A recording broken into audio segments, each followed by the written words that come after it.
السلام علیکم ورحمۃ اللہ وبرکاتہ۔ نحمده ونصلی علی رسوله الکریم وعلی آلہ واصحابہ اجمعین، اما بعد۔ اللہم صلی علی محمد وعلی آل محمد کما صلیت علی ابراہیم وعلی آل ابراہیم انک حمید مجید۔ اللہم بارک علی محمد وعلی آل محمد کما بارکت علی ابراہیم وعلی آل ابراہیم انک حمید مجید۔ برادران اسلام،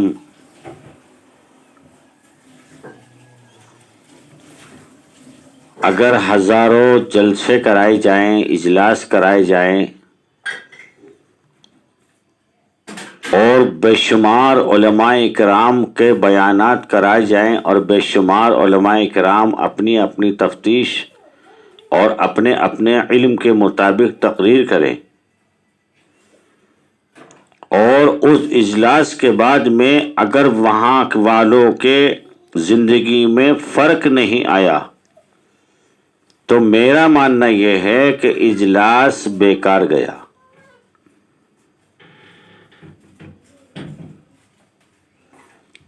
آج امت مسلمہ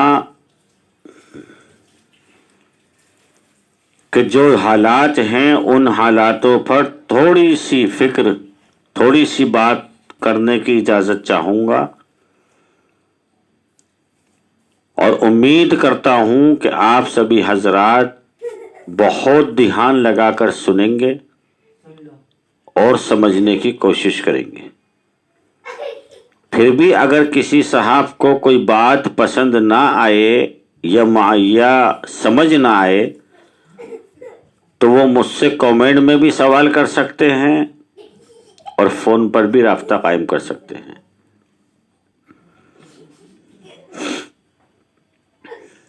آج بہت ہی زیادہ شرم کے ساتھ مجھے یہ کہنا پڑ رہا ہے، آج جو دنیا میں حالات ہیں بہت ہی زیادہ سنگین حالات ہیں۔ اللہ کے نبی حضرت محمد مصطفیٰ صلی اللہ تعالی علیہ وسلم ارشاد فرماتے ہیں کہ ایک ایمان والے کی برکت سے اللہ سبحانہ و تعالی پورے عالم کا نظام چلاتے ہیں۔ ایک ایمان والے کی برکت سے ہوائیں چلائی جاتی ہیں، بارشیں برسائی جاتی ہیں، زمینوں سے اناج پیدا کیا جاتا ہے، آسمان بغیر کسی ستون کے ٹکا ہوا ہے، سمندر ہے،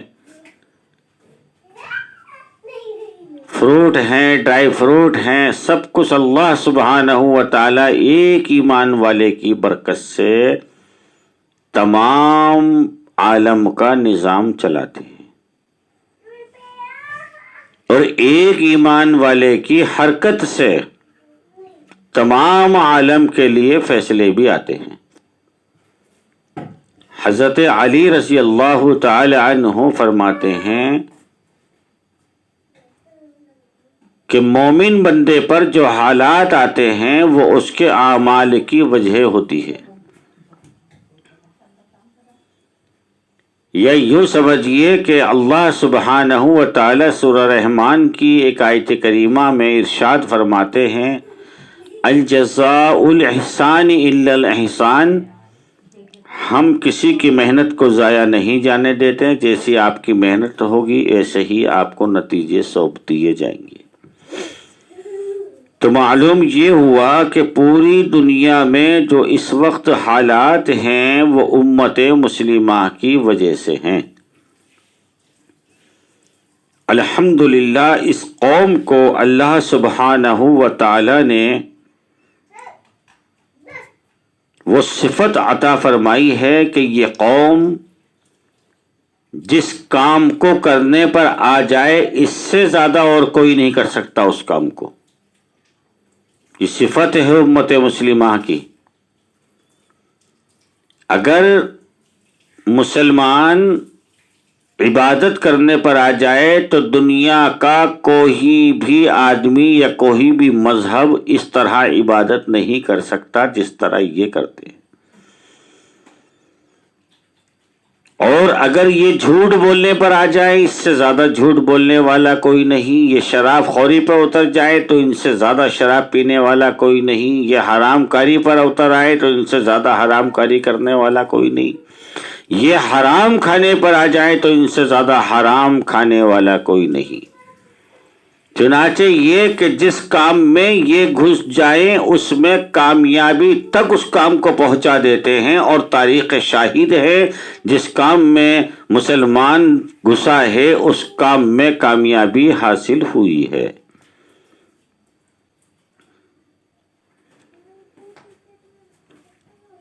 اللہ کے بندے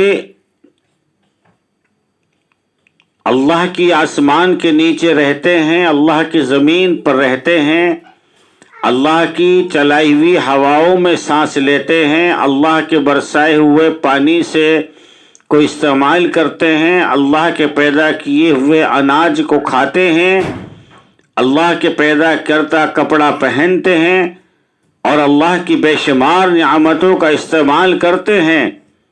فروٹ کھاتے ہیں، ڈرائی فروٹ کھاتے ہیں، کولڈ ڈرنک پیتے ہیں، تمام چیزیں اللہ کی دی ہوئی استعمال کرتے ہیں، لیکن اللہ کے وفادار نہیں ہیں. ہمارے دلوں میں اللہ کا ڈر نہیں، ہمارے دلوں میں اللہ کا ادب نہیں، ہمارے دلوں میں شریعت پاک کی محبت نہیں، ہمارے دلوں میں اعمال والی بات نہیں، اچھے اعمال والی بات نہیں. ہمارے دلوں کے اندر، ہماری زندگی کے اندر اچھے اعمال نہیں ہیں. اس کا ثبوت ہے کہ صرف زبان پر اللہ ہے، ہمارے دلوں میں نہیں.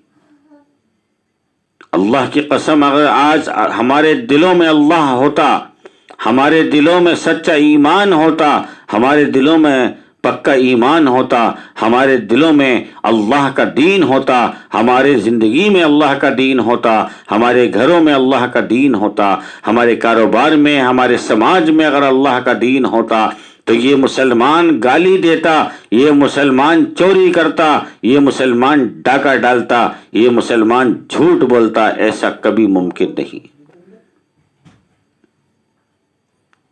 ایک شخص آیا حضرت صلی اللہ تعالی علیہ وسلم کے پاس اور کہا کہ یا رسول اللہ، میں 3 گناہوں کو انجام دیتا ہوں، آپ مجھے اگر نصیحت فرماتے ہیں تو ان میں سے ایک گناہ چھوڑ سکتا ہوں، ایک گناہ سے توبہ کر سکتا ہوں، 3 سے نہیں کروں گا. اللہ کے نبی نے فرمایا کہ بتا 3 کون سے گناہوں کو انجام دیتا ہے؟ اس نے کہا کہ نمبر 1 میں جھوٹ بولتا ہوں، نمبر 2 میں زنا کرتا ہوں، اور نمبر 3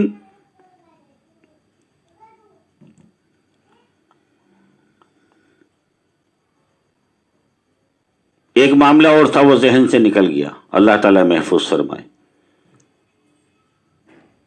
تو حضرت صلی اللہ تعالی وسلم نے ارشاد فرمایا پھر تم جھوٹ بولنا چھوڑ دو، جھوٹ سے توبہ کرو. اس شخص نے کہا یہ تو بہت معمولی سی بات ہے، میں تو آپ کو بہت سمجھدار سمجھا کرتا تھا.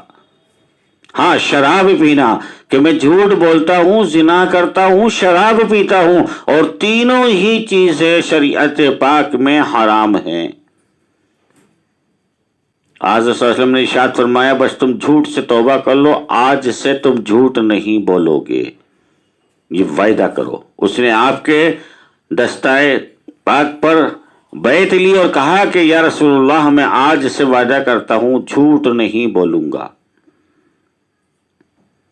اب سمجھیے، جھوٹ بھی حرام، زنا بھی حرام، شراب خوری بھی حرام، لیکن اللہ کے نبی نے جھوٹ سے توبہ کرائی. اور وہ شخص جب گیا تو اس نے زنا کا ارادہ کیا، اور دل میں خیال یہ آیا کہ تو یہ عہد و پیمان لے کر آیا ہے کہ میں اللہ کو حاضر و ناظر مان کر اللہ کے نبی کے سامنے جھوٹ سے توبہ کرتا ہوں.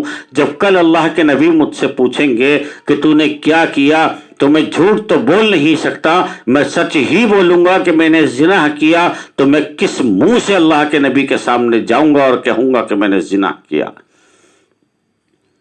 اس شخص نے جھوٹ سے تو توبہ کی، زنا بھی اس کا چھٹ گیا.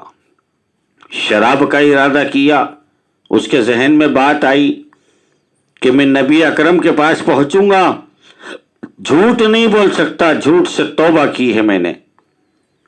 تو نبی اکرم پوچھیں گے آج تو نے کیا کیا؟ کس منہ سے کہوں گا کہ آج میں نے شراب پی ہے، لہٰذا میں ایسا کام ہی نہیں کرتا جس سے مجھے شرمندگی محسوس ہو.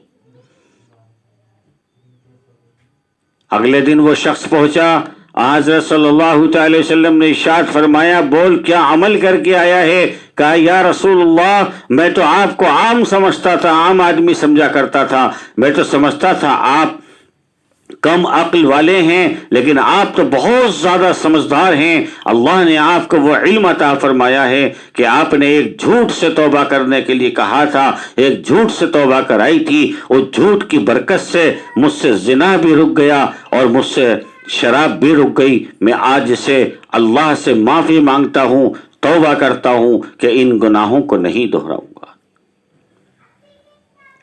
بات سمجھیے کیا کہنا چاہتا ہوں.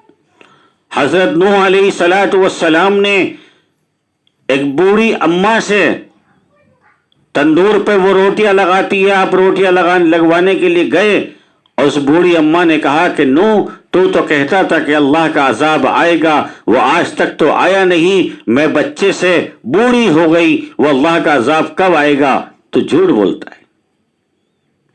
اللہ کی قسم وہ لوگ جن کو اللہ نے عذاب میں مبتلا کیا ہے وہ سب کچھ کرتے تھے لیکن جھوٹ نہیں بولا کرتے تھے، اور جھوٹ بولنے والے کی کوئی عزت کوئی وقار نہیں ہوتا تھا. جھوٹ بولنے والوں کو کوئی عزت نہیں دیا کرتا تھا. جھوٹ بولنا اتنا بڑا سنگین گناہ تھا اس وقت میں بھی. حضرت یونس علیہ السلام نے جب اپنی قوم سے کہا اے میری قوم کے لوگوں تم اللہ کی بات نہیں مانو گے، اللہ کے نبی کا کہنا نہیں مانو گے، تم اللہ کے نبی پر ایمان نہیں لاؤ گے تو تم پر 40 دن میں عذاب نازل ہو جائے گا.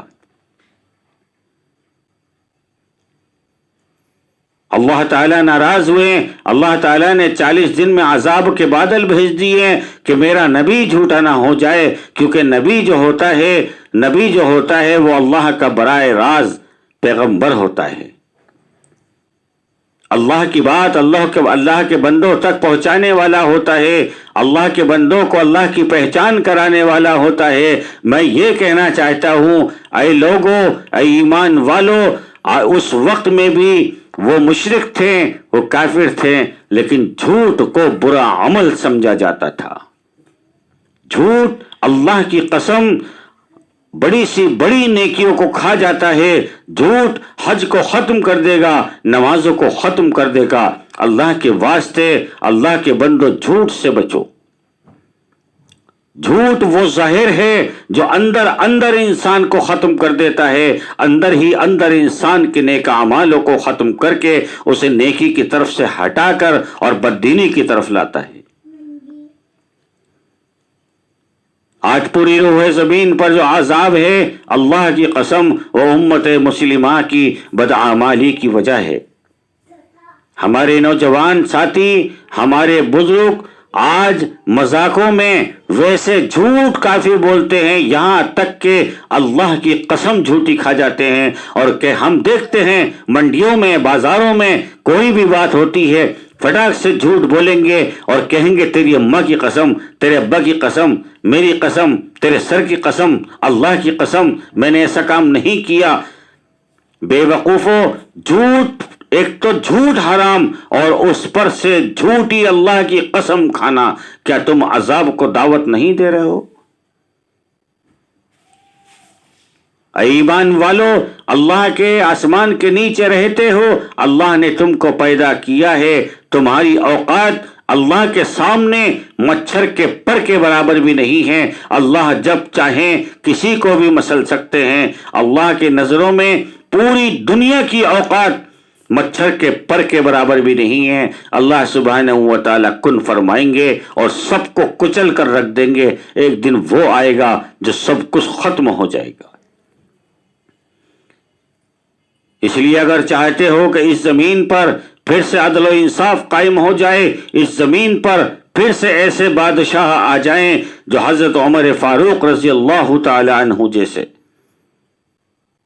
حضرت عمر فاروق رضی اللہ تعالی عنہ کی حکومت میں، خلاف حکومت میں، آپ خلافت کے اندر ایک بکری اور شیر ساتھ مل کر پانی پیا کرتے تھے، اور شیر کی ہمت نہ تھی کہ بکری کی طرف آنکھ اٹھا کر دیکھ لے۔